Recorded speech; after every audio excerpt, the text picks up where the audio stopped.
么不跑船？就是想要定下来，留个家。我妈在我很小的时候就离开了，他们都说爱我，但最后都会丢下我。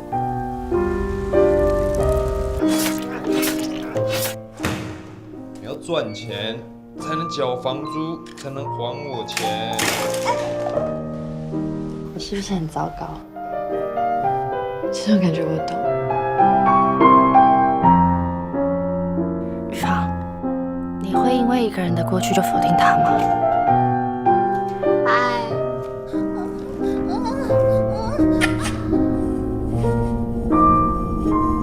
打电话给我，说你旷课旷太多，这个事情我跟你妈不答应。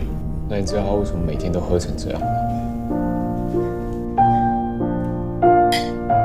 别怨你妈。明亮，当我男朋友。你一定认识那个神经病，你一定认识那个拍 A 片的，你一定知道时候发生什么事。